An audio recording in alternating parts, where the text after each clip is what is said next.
Fossils are the stone remains of animals or plants that were once alive.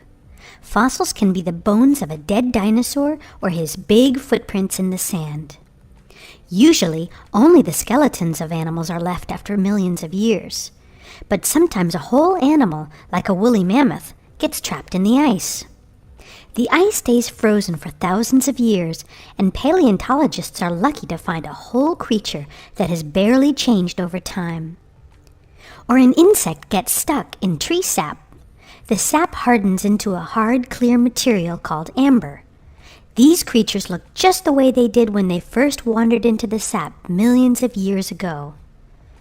Let's look at the way dinosaur bone fossils are made. Most dinosaur fossils are formed by mold and cast. Imagine a stegosaurus drowns in a river and its body sinks to the bottom of the riverbed. The flesh of the animal rots away or is eaten by smaller creatures. Eventually, only the bones are left. Mud and sand, called sediment, cover the skeleton over many years. More layers of sediment fall on the skeleton. Over time, the floor of the river sinks from the weight of the sediment. The lower layers of soft mud and sand are pressed into hard rock. Now the skeleton is completely surrounded by compressed stone. The bone is slowly washed away by little trickles of water. This water is called groundwater. The bones leave an open space in the exact shape of the dinosaur skeleton. This open space is called a natural mold. Now the groundwater brings tiny pieces of rock into those empty spaces. After millions of years, these tiny rock pieces fill the mold. The rock is pressed further and further underground. Over time, the entire skeleton mold becomes solid rock. Many years later, the rock surrounding the skeleton rises to the Earth's surface.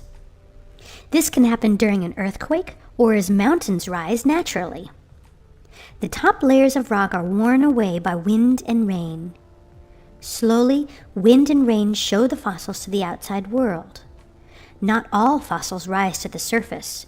Many times they remain under layers and layers of rock, and paleontologists have to dig a long time to find them.